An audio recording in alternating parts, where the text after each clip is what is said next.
Hello everyone. आजच्या international मार्केटिंगच्या लेक्चरमध्ये सर्वांचं स्वागत. आपण इंटरनॅशनल मार्केटिंगच्या पहिल्या युनिटमध्ये जवळपास त्याचं मिनिंग पासून नीड, इम्पॉर्टन्स, त्यानंतर त्याच्या फेजेस, त्याची प्रोसेस, त्यानंतर इंटरनॅशनल मार्केटिंगमध्ये येणाऱ्या डिफिकल्टीज, त्यानंतर आपण कंपॅरेटिव्ह स्टडी पाहिला डोमेस्टिक मार्केट आणि इंटरनॅशनल मार्केटमध्ये कुठल्या सिमिलॅरिटीज आहेत, कुठला डिफरन्स आहे. त्यानंतर आपण जवळपास मार्केटमध्ये एंट्री कशी करायची तर इथपर्यंत आलो होतो. त्यामध्ये आपण बरेचसे प्रकार पाहिले की जर इंटरनॅशनल मार्केटिंग मध्ये आपण जाणार आहोत तर आपल्याकडे कुठले कुठले सोर्स आहेत. मग त्यासाठी डायरेक्ट मार्केटिंग आहे, इनडायरेक्ट मार्केटिंग आहे, त्यानंतर कॉन्ट्रॅक्ट मॅन्युफॅक्चरिंग आहे, मॅनेजमेंट कॉन्ट्रॅक्टिंग आहे. तर हे तुम्हाला दिले फ्रँचायझिंग, जॉईंट व्हेंचर, 7 पॉइंट्स आपण स्टडी केले होते. त्या पुढचा जो तुमचा पॉइंट आहे तो म्हणजे मर्जर्स आणि ऍक्विजिशन. आता मर्जर आणि ऍक्विजिशन हा जो पॉइंट आहे यामध्ये त्यांनी सांगितलंय की यामध्ये कन्सोलिडेशन केलं जातं.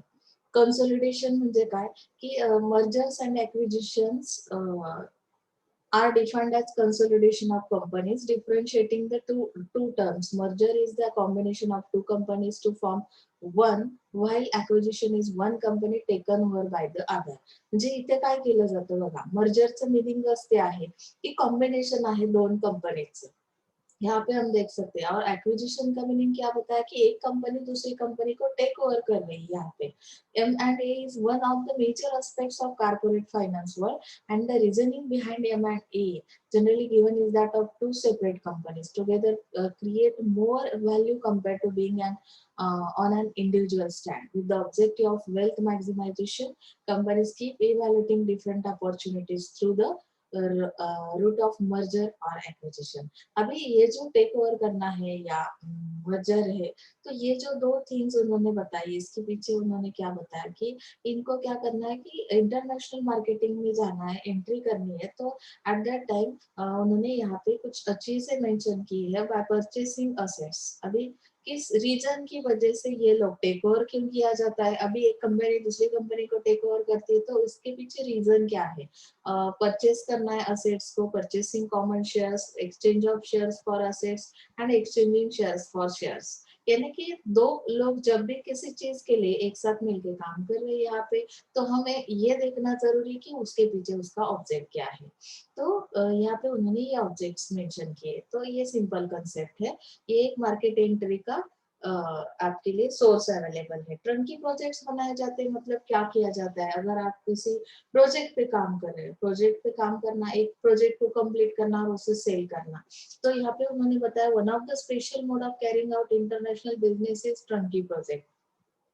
Turnkey project, it is a contract under which a firm agrees to fully design, construct and equip business service facility and turn the project over to the purchaser when it is ready for operation for a remuneration। यानी कि किसी चीज को remuneration के लिए वो लोग क्या कर रहे हैं कि एक प्रोजेक्ट रेडी किया जाता है, उस पर काम किया जाता है पूरा, मतलब कि डिजाइन करना, कंस्ट्रक्शन करना, इक्विपमेंट्स, मैन्युफैक्चरिंग, जितने सारे प्रोसेस है प्रोजेक्ट के अंदर वो कंप्लीट किए जाते हैं। उसके बाद ये क्या किया जाता है, सेल किया जाता है किसी और कंपनी के लिए या अदर कंपनीज में। तो इसका एक सिंपल मीनिंग उन्होंने दिया है यहाँ पे, a project that is constructed so that it can be sold to any buyer as a completed product. यानी कि कंप्लीट किया हुआ प्रोडक्ट सेल किया जाता है यहाँ पे। कोई अभी किसी एक चीज का प्रोडक्शन आप लोग कर रहे हो, एक प्रोजेक्ट कर रहे हो, तो उसके पीछे हम क्या करेंगे कि पूरी मेहनत, आपके जो भी फंक्शनिंग है या जो प्रोसेस है वो पूरी कंप्लीट करने के बाद ये सेल किया जाएगा प्रोजेक्ट किसी और के लिए।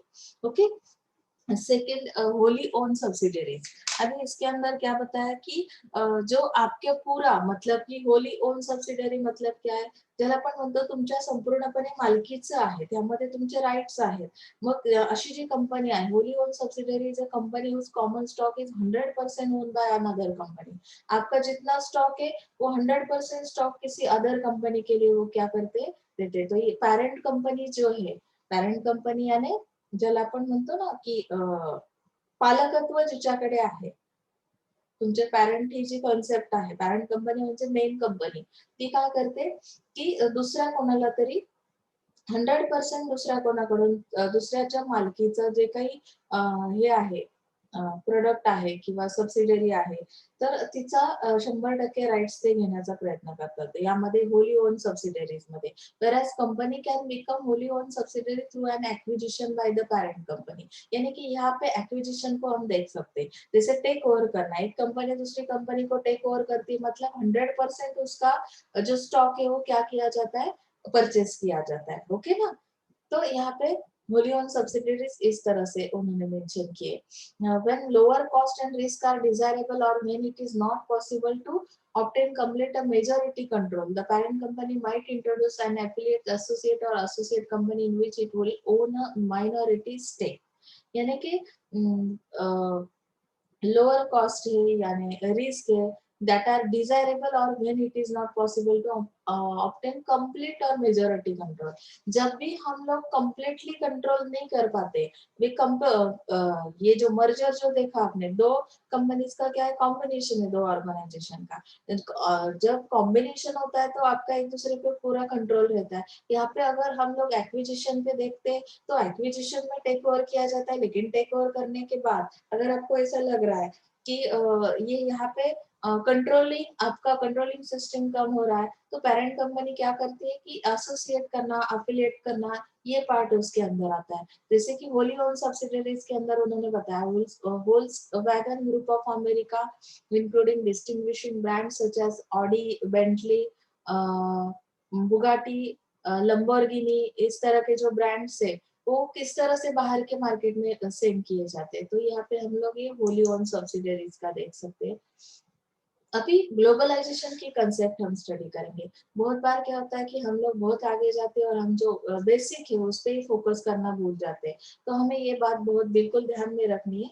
तो ग्लोबलाइजेशन का मीनिंग आप सबको पता है, फिर भी हम एक बार उसे रिपीट अगेन करेंगे।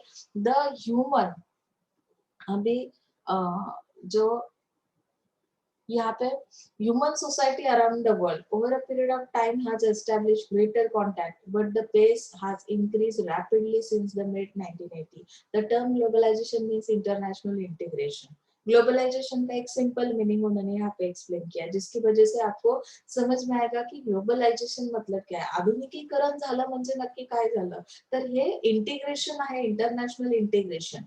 ऑल कंट्रीज का मिला के यहाँ पे क्या करना है आपको, डेवलपमेंट देखना है। ऑल कंट्रीज किस तरह से एक साथ काम कर रहे हैं, मतलब कि एक्सपोर्टिंग इंपोर्टिंग किस तरह से हो रहा है, तो दैट इज कॉल्ड ग्लोबलाइजेशन। इस ग्लोबलाइजेशन की वजह से ही तो डेवलपमेंट हो रही है या पॉसिबल है। तो यहाँ पे हम देख सकते हैं it includes an area of social, political and economic changes. हर तरह की डेवलपमेंट है यहाँ पे, सोशल डेवलपमेंट है, पॉलिटिकल है, इकोनॉमिक चेंजेस है यहाँ पे।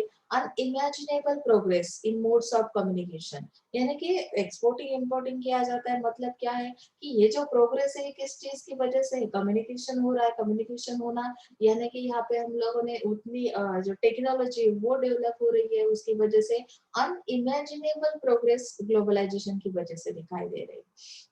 यहाँ पे और एक चीज मेंशन की है, ट्रांसपोर्टेशन हो रहा है, कंप्यूटर की टेक्नोलॉजी है जो कि हम लोग यहाँ से वहाँ सॉफ्टवेयर भी क्या कर रहे हैं, एक्सपोर्ट कर रहे हैं, इम्पोर्ट, बाहर की कंट्री का जो भी नॉलेज है, जो भी टेक्नोलॉजी, वो भी हमारे यहाँ पे आना पॉसिबल हो रहा है ट्रांसपोर्टेशन की वजह से। The world is more interdependent now then ever before, यानी कि हम लोग कैसे कि जो कंट्रीज है ऑल ओव्हर वर्ल्ड की, तो हर एक कंट्री जिसे हम बोलते हैं ना, ज्याला आपण म्हणतो की ती इंडिपेंडेंट नाहीये, ती दुसऱ्यावर इंटरडिपेंडेंट आहे। त्यामुळे काय होतं की एक्सपोर्टिंग इम्पोर्टिंग करणं हे गरजेचं आहे। ते multinational companies manufacture products across many countries. अभी ये मल्टीनेशनल कंपनीज का काम क्या है कि जो बिजनेस किया जाता है वो ऑल ओवर वर्ल्ड में या अदर कंट्रीज में उनके जो प्रोडक्ट्स है वो जाते हैं and to sell consumer across the globe. Money, technology and raw material, यहाँ पे हम बहुत सारी चीजें क्या कर रहे हैं कि एक्सचेंज कर रहे हैं। Not only products and finance but also ideas and cultures have reached the natural boundaries, यानी कि कल्चर भी क्या हो रहा है, एक्सचेंज हो रहा है। कि बहुत बार हम लोग देखते हैं ना, इंडियन कल्चर बाहर के कंट्रीज में बहुत फेमस है, तो उस तरह का लाइफस्टाइल वो लोग बना रहे। तो यहाँ पे हम लोग देख सकते हैं कि ओनली फाइनेंस रिलेटेड कोई एक्सचेंजिंग नहीं हो रहा है या प्रोडक्ट रिलेटेड, तो यहाँ पे आइडियाज भी शेयर किए जाते हैं इस ग्लोबलाइजेशन की वजह से।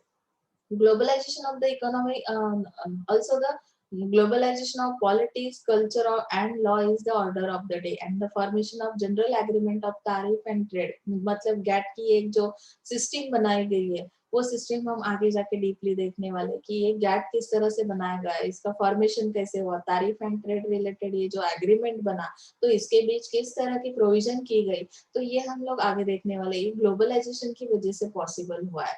Broadly speaking the term globalization means integration of economy societies through cross country flows of information, ideas, technologies, goods, services, capital, finance and people also।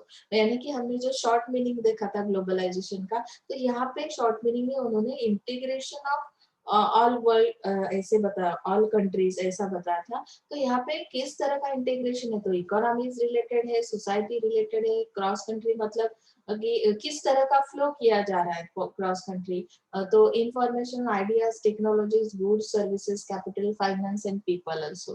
तो यहाँ पे हम लोग देख सकते हैं कि ये बहुत बढ़िया टर्म एक्सप्लेन की है। आपको ओनली पॉइंट्स ध्यान में रखने और वो एक्सप्लेन करने, आपको बहुत सारा नॉलेज है। अभी आप टीवाई में अगर हो, आपने 2 ईयर्स अभी यहाँ पे काम किया है, जितने सारा मार्केटिंग सीखा है, मार्केटिंग के इसमें आपको एक चीज ध्यान में रखनी है कि मार्केटिंग के वजह से ही हम लोगों का नॉलेज बढ़ता है, जनरल नॉलेज भी हमारे पास बहुत ज्यादा बढ़ता है। तो यहाँ पे इंडियन इकोनॉमी पे किस तरह का इम्पैक्ट हुआ है वो भी हमें ग्लोबलाइजेशन की वजह से देखना है। Indian economy had experienced major policy changes in early 1990s and the new economic reform popularly known as liberalization, privatization and globalization। LPG model जो हमने स्टडी किया है ना लास्ट ईयर में, तो वो एलपीजी मॉडल जो है उसका जो एक्सपीरियंस है इंडियन इकोनॉमी के ऊपर, उसका किस तरह का इम्पैक्ट है, वो पॉलिसी जो है उसकी वजह से 1990s में ये जो पॉलिसी है वो चेंज हो गई और न्यू जो इकोनॉमिक रिफॉर्म आया, तो that is called LPG model. Aim at making the Indian economy as fastest growing economy and globally competitive. And the globalization has many meanings depending on the context. In context to India, this simply implies opening up the economy to foreign direct investment by providing facilities to foreign companies to invest in different fields of economic activity in India। यानी कि यहाँ पे जो भी restraints थे, constraints थे, यानी कि वो रिमूव किए गए, जिसकी वजह से हम क्या कर रहे हैं, एफडीआई में भी हमारी एंट्री हो गई है। इंडिया से क्या हो रहा है कि फॉरेन कंपनीज के लिए कुछ जो भी फैसिलिटीज है वो प्रोवाइड किए जाते हैं, जिसकी वजह से वो लोग यहाँ पे इन्वेस्ट कर रहे हैं। जो भी प्रॉब्लम्स फेस करने पड़ते थे जो कि एक्सपोर्टिंग इंपोर्टिंग के दौरान तारीफ ट्रेड, तो उसमें भी हमने क्या कर दिया, उसे रिमूव करने की कोशिश कर रहे हैं, जिसकी वजह से फॉरेन कंट्रीज में हम एंट्री कर सकते हैं ग्लोबलाइजेशन की वजह से। नेक्स्ट है आपका इंट्रोडक्शन टू इंटरनेशनल ट्रेड। हम आज पर सिलेबस जा रहे हैं, अगर कोई भी दिक्कत है तो बिल्कुल आप फ्रँकली पूछ सकते। पण तरी सुद्धा यामध्ये मला फार कमी अटेंडन्स वाटतं या सेमिस्टरला। आजपर्यंत जे माझे 3-4 लेक्चर्स झाले, मार्केटिंगचे स्टुडंट्स लेक्चर अटेंड करत नाही, यामागे नक्की रिझन काय आहे, तुमचे काही पर्सनल प्रॉब्लेम्स आहेत का, ते जरा तुम्ही प्लीज जरा कॉन्टॅक्ट करायचा आहे, त्याशिवाय आम्हाला कळणार नाहीये, कारण की ऑनलाईनलाही तुमचा रिस्पॉन्स आम्हाला अपेक्षित आहे। जे काही सुरू आहे सिस्टीम ती तुमच्यासाठी आहे आणि जर तुम्हीच अवेलेबल नसाल तर आम्ही लेक्चर घेऊन काही उपयोग होणार नाहीये। त्यामुळे प्लीज मार्केटिंगचे स्टुडंट्स जे आजपर्यंत त्यांनी लेक्चर अटेंड केले नाहीत, तुम्ही जे स्टुडंट आज आहात त्यांनी एक मेसेज फॉरवर्ड करायचा आहे बाकीच्या मुलांसाठी। तर आपण आता पुढच्या टॉपिकवर जातो, इंट्रोडक्शन टू इंटरनॅशनल ट्रेड। आता इंटरनॅशनल ट्रेड म्हणजे काय नक्की, कशा पद्धतीने हा बिझनेस केला जातो, व्यापार केला जातो, तर यामध्ये त्यांनी सांगितले it is usually referred to the exchange of goods and service across international borders or territories. In most countries, it represents a significant share of gross domestic product. यानी कि जिसका इम्पैक्ट हमारे जीडीपी पे होता है। जीडीपी क्या है, ये लोग आप फाइनेंस में भी सॉरी आप लास्ट ईयर तक पढ़ चुके हैं। तो यहाँ पे ग्रॉस डोमेस्टिक प्रोडक्ट पे इसका इफेक्ट होता है। इसकी वजह से इंटरनेशनल ट्रेड की वजह से अक्रॉस बाउंड्रीज जो हमारे गुड्स सर्विसेज हम लोग सेंड करते हैं, तो उसका इम्पैक्ट हमारी इकोनॉमी पे है। The principle of comparative advantage is the basis of international trade. Each nation or region specializes in the production of those goods and services in which it enjoys maximum comparative advantage and imports or purchases other requirements from the other nation. Thus, principle of division of labour and specialization is the basis of world trade, यानी कि यहाँ पे प्रत्येक एका कंट्रीची speciality असते बघा. मी जसं सांगितलं तिथे जे नॅचरल रिसोर्सेस अवेलेबल आहेत त्यानुसार तिथली स्पेशालिटी असते. तिथे त्या पद्धतीचं प्रोडक्शन होतं गुड्स आणि सर्व्हिसेसचं, आणि त्यामुळे मॅक्झिमम त्याचा ऍडव्हान्टेज बाकीच्या कंट्रीजला तुम्हाला तर मिळणारच आहे. इम्पोर्ट्स और purchase it's other requirements from the other nation, यानी कि हमारी जो रिक्वायरमेंट है वो बाहर के कंट्रीज कंप्लीट करेंगे. हमारे यहाँ जो एक्सेसिव प्रोडक्शन हो रहा है, जो मैक्सिमम हमारे पास अवेलेबल है, जो हमारी स्पेशलिटी है, वो हम क्या करते हैं, एक्सपोर्ट करते हैं बाहर के कंट्रीज के जो रिक्वायरमेंट्स है वहां पे. तो that is called international trade. एक सिंपल मिनिंग तुम्हाला दिलेला आहे. मिनिंग नंतर आपण पुढे जातोय. आपला पुढचा जो पॉइंट आहे, अगदी एवढं डीप मध्ये जाण्याची गरज नाही, की some of the highlights of international trade is return here below. म्हणजे इंटरनॅशनल ट्रेड मध्ये तुम्हाला एवढे डीप जाण्याची गरज पडणार नाही, यावर फार क्वेश्चनिंग होणार नाहीये.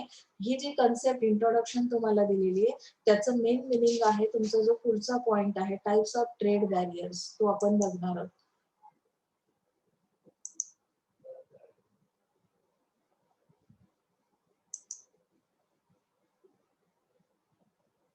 आता बिझनेस करताना ट्रेड म्हणजे काय, की तुमचा जो बिझनेस आहे तर त्यामध्ये तुम्हाला कुठले बॅरियर्स आहेत, म्हणजे टाइप्स कुठले आहेत. तारीफ बॅरियर वर आपण आलोय. आपल्याला ट्रेड बॅरियर अगोदर बघायचे. तारीफ म्हणजे काय, की तुम्हाला जी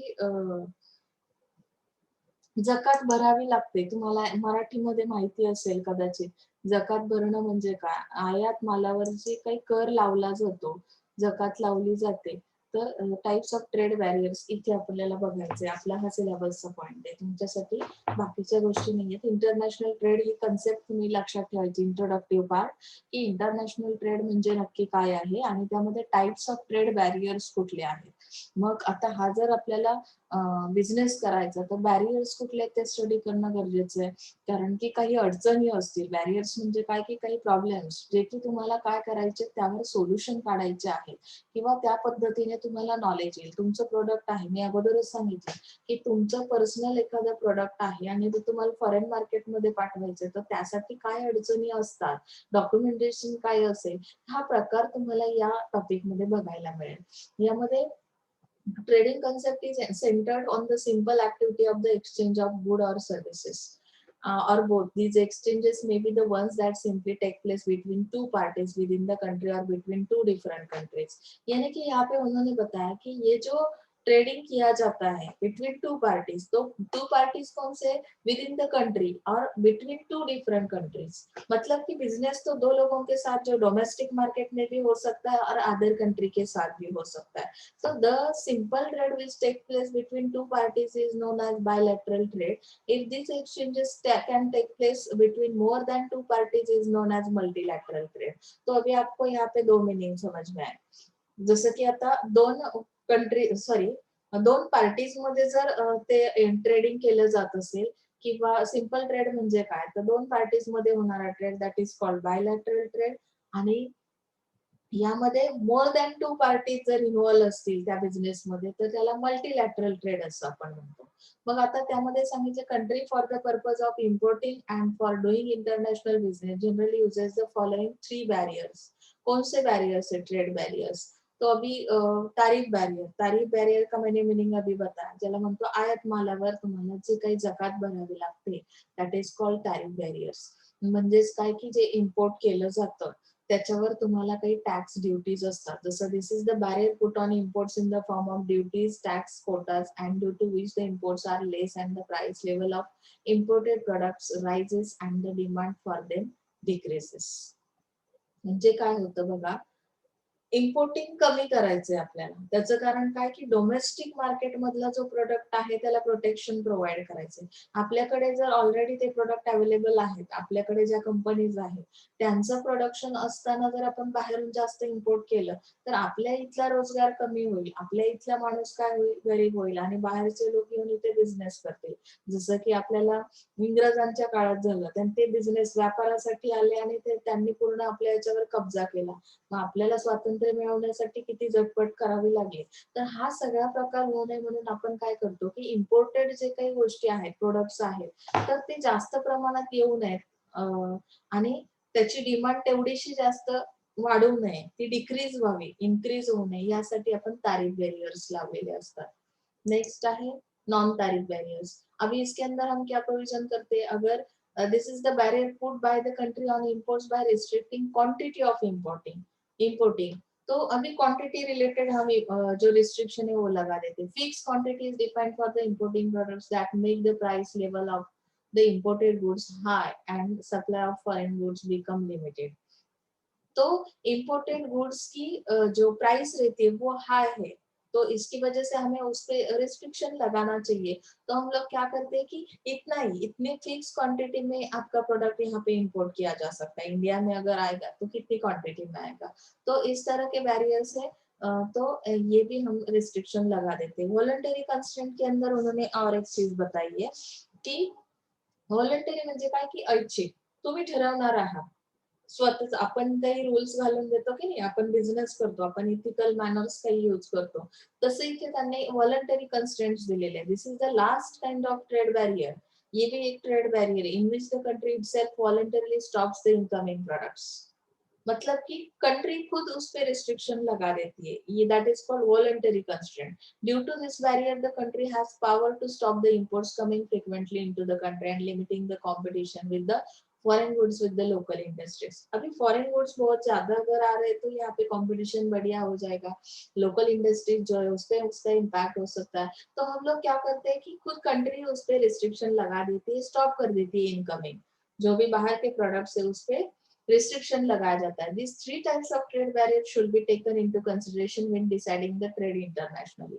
जब भी हमें इंटरनेशनल लेवल पे बिजनेस करना है तो इन तीनों बैरियर्स को हमें ध्यान में रखना है, कंसिडर करना है, क्योंकि इस तरह के बैरियर्स यहाँ पे आ सकते हैं। Mostly lower develop countries and the developing countries uses this kind of trade barriers for their international trade. यानी कि लोअर डेवलप कंट्रीज, यानी हम भी डेवलपिंग स्टेज पे ही है, हमारी जो कंट्री है, तो यहाँ पे जो डेवलपिंग कंट्रीज है और लोअर डेवलप कंट्रीज है, उस कंट्रीज में ये इस तरह के ट्रेड बैरियर्स आपको दिखाई देंगे।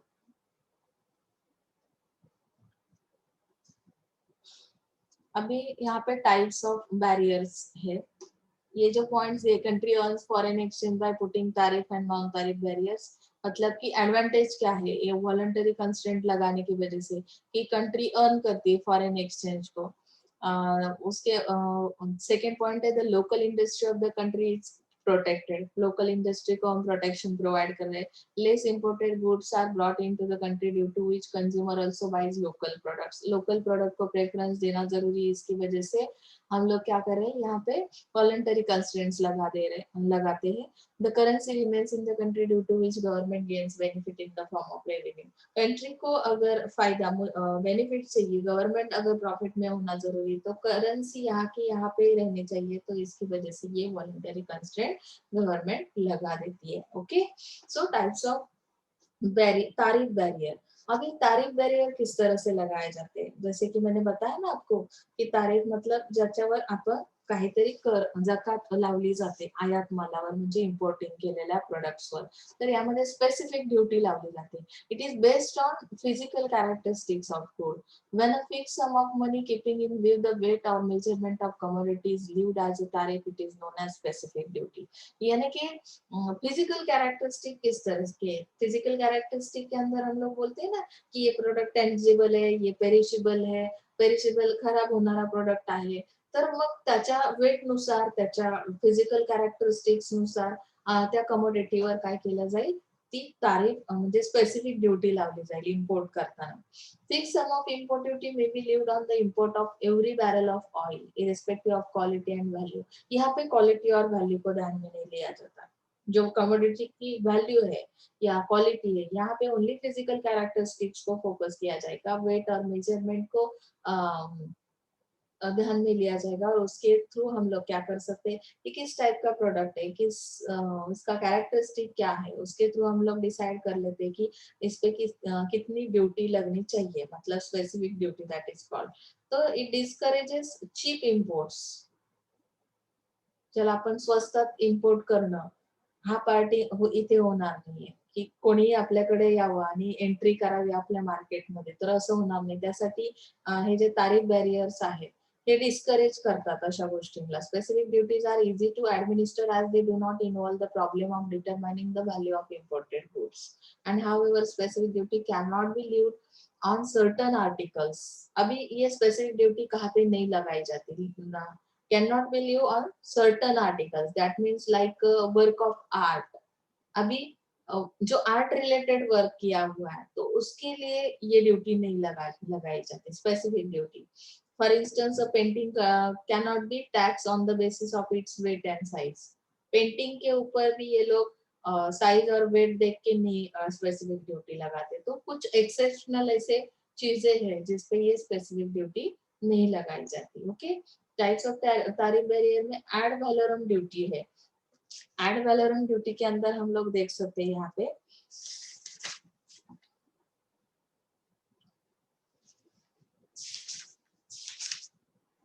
जैसे कि इसके टाइटल में ही आपको समझ में आएगा. It is these duties are imposed according to value and fixed percent of value of commodity is added as a tariff. It is known as ad valorem duty. यानी कि वैल्यू कितनी है उस कमोडिटी की, उसके ऊपर ये ड्यूटी डिपेंड करती है कि कितनी होनी जरूरी है. अभी किस टाइप का प्रोडक्ट हम इंपोर्ट कर रहे हैं, उसकी वैल्यू क्या है. तो it ignores the weight size और वॉल्यूम ऑफ कमोडिटी. वॉल्यूम के ऊपर ध्यान नहीं दिया जाता या वेट या साइज के ऊपर कॉन्सेंट्रेशन नहीं रहता है इस ड्यूटी के अंदर.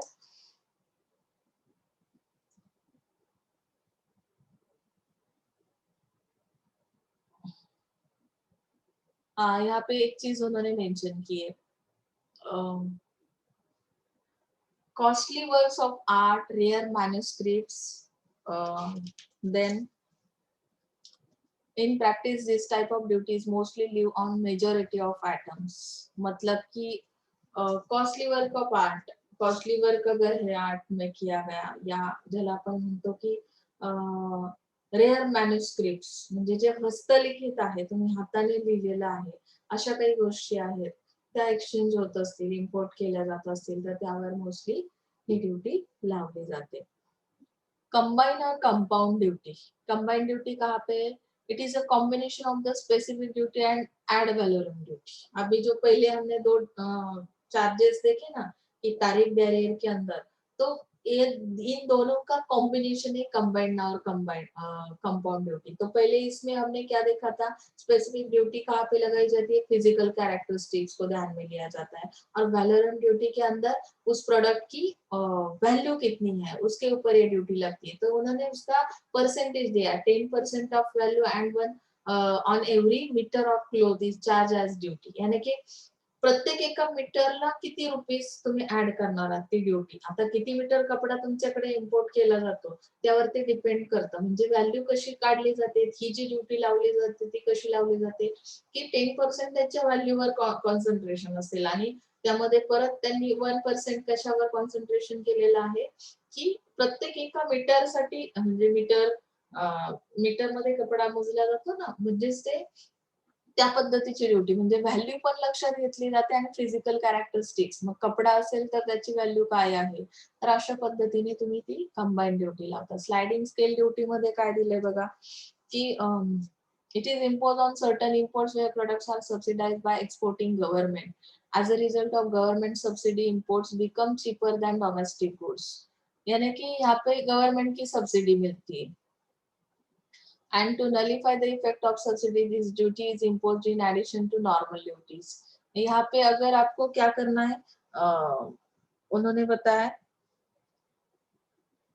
कि ये निकालना है, to nullify the effect of subsidy. Subsidy की, गवर्नमेंट सब्सिडी की वजह से अगर चीपर आपका इंपोर्टिंग हो रहा है तो यहाँ पे आपको सब्सिडी का इफेक्ट निकालना है. तो this duty is imposed in addition to normal duties. यहाँ पे normal duty, countervailing duty लगाई जाएगी. ज्याला आपण म्हणतो ना काउंटर चार्जेस तरी दिले पाहिजे, अगदी फ्री ऑफ कॉस्ट नाही. तुम्ही एखाद्या शोला गेलात आणि तिथे तुम्हाला फ्री ऑफ कॉस्ट असेल हे, तरी पण काही जुजबी तुम्हाला तिथे अमाऊंट पे करावी लागते. त्याचं तिकीट तुम्ही नाही काढलं पण जुजबी अमाऊंट देऊन तुम्ही एंट्री करता की नाही, दॅट इज कॉल्ड, म्हणजे इथे काउंटर व्हॅल्यू त्याची काहीतरी असेल, काउंटर वेलिंग ड्युटी तुम्हाला पेड करावी लागेल, गव्हर्नमेंटची सबसिडी असेल तरी सुद्धा. म्हणजे बऱ्याचदा आपल्याला अशा केसेस बघायला मिळतात. रेव्हेन्यू तारीफ म्हणजे काय? Tariff which is design to provide revenue to the home government. आप रेवेन्यू पेड करते हो होम गवर्नमेंट में, मतलब जो आपकी डोमेस्टिक मार्केट है, आप जिस कंट्री में रहते हो, आपकी जो होम कंट्री है, it is called revenue tariff. Generally, tariff is imposed with view of earning revenue by imposing duty on consumer goods, particularly on luxury goods whose demand for the rich is inelastic. जिसकी demand in elastic नहीं है, जिस product की, luxury goods है, fix रहती, fix quantity में वो cell किए जाते हैं। तो इलास्टिसिटी का होना मतलब क्या है? फ्लेक्सिबल है, कभी सीजन में ही सेल होते हैं, बाकी इसमें ईयरली वो सेल नहीं हो रहे, तो ऐसे हालात में ये ड्यूटी नहीं लगाई जाती या रेवेन्यू तारीफ नहीं दिया जाता। तो कहाँ पे लिया जाता है कि जहाँ पे इन इलास्टिक डिमांड है, फिक्स ऐसी डिमांड है, इलास्टिसिटी नहीं है, लग्जरी गुड्स है, तो यहाँ पे ये ड्यूटी लगाई जाती है। एंटी डंपिंग ड्यूटी है, exporters attempt to capture foreign market by selling goods at rock bottom prices. अभी यहाँ पे फॉरेन मार्केट क्या कर रहा है? एक्सपोर्टर्स अटेम्प्ट, जो एक्सपोर्ट करते हैं, to capture foreign market by selling goods at rock bottom prices, यानी कि यहाँ पे आप देख सकते हैं रॉक बॉटम प्राइसेस मतलब क्या है? Price below the fair market, यानी कि फेयर मार्केट में जितनी प्राइस होना जरूरी है उससे बहुत कम प्राइस में अगर आप सेल कर रहे हो, तो such practice is called dumping. As a result of dumping, domestic industries find it difficult to compete with imported goods. अगर फॉरेन मार्केट यहाँ पे बहुत कम प्राइस में उनके प्रोडक्ट सेल कर रहा है, इस तरह की एंटी डंपिंग पॉलिसी उनकी है, तो यहाँ पे डोमेस्टिक इंडस्ट्रीज को बहुत हार्ड हो सकता है कि यहाँ उनके साथ किस तरह से कॉम्पिटिशन की जाए। To offset anti-dumping effects, duties are levied in addition to normal duties. तो उस पे कुछ चार्जेस लगाए जाते हैं ऐसे हालात में। प्रोटेक्टिव तारीफ है, 7 पॉइंट्स मिनिमम आपको जरूरी है। यहाँ पे हम लोग आगे जाते, अभी नेक्स्ट पॉइंट है आपका नॉन तारीफ बैरियर। नॉन तारीफ बैरियर के अंदर हम लोग 2-3 चीजें हम स्टडी करेंगे। नॉन तारीफ बैरियर में दिखाई दे रहा है आपको एनटीबी क्या है। तो in addition to duties and tariffs, there are also non-tariff barriers to international trade. These include quantitative restriction or quotas that may be imposed by one country or as the result of agreements between two or more countries. For example, quantitative restriction include international commodity and agreements, voluntary export restraint and orderly making arrangements. यानी कि duties and tariffs, ये जो चीजें है, तारीफ लगाया जाता है, म्हणजे ज्याला मी सांगितलं जकात भरावी लागते, are also non tariff barriers to international trade. जे नॉन तारीफ बॅरियर्स हे इंटरनॅशनल ट्रेडचा एक पार्ट आहे। Administrative regulations constitute second category of entities, यानी कि नॉन तारीफ के अंदर और कौन सी चीज आती है कि वहां का एडमिनिस्ट्रेशन किस तरह का है। एडमिनिस्ट्रेशन भी वापस कुछ रिस्ट्रिक्शन, रूल्स, रेगुलेशंस लगाता है, तो वो भी एक सेकेंडरी पार्ट है, सेकंड कैटेगरी है एनटीबी की। These include variety of requirements that must be met in order for trade to occur, including fees, license, permits, domestic content requirements, financial bonds and deposits, and government procurement practices. The third type of NTB covers technical regulations that apply to such areas as packaging, labeling, safety standard, and multilingual lingual requirements. तो अभी किस तरह के technical regulations है third type के अंदर? तो packaging है, तो टेक्निकल रेगुलेशन क्या कहता है, पैकेजिंग कितना होना जरूरी है, उस पे कितना, कौन सी इंफॉर्मेशन होना जरूरी है, लेबलिंग किस तरह से किया जाएगा उस प्रोडक्ट को, सेफ्टी स्टैंडर्ड्स क्या है अगर कुछ प्रॉब्लम हो रही है, जैसे कि हम लोग देखते हैं ना एक्सपोर्टिंग करते वक्त अगर हम शिप के थ्रू कर रहे हैं, तो अगर ऐसे हालात में वहाँ उसकी जो इंफॉर्मेशन है बिल्कुल दिखाई नहीं दे रहे, पैकेजिंग पूरा ये होगा, तो सेफ्टी स्टैंडर्ड्स क्या है, कोई प्रोडक्ट फट जाता है या कुछ हो जाता है, तो यहाँ पे जो रिक्वायरमेंट्स है एज पर मल्टीलिंगुअल रिक्वायरमेंट्स आपको क्या करना है, तो आपको ये एनटीबी क्या करता है, किस तरह के रेग्युलेशन्स लगाता है।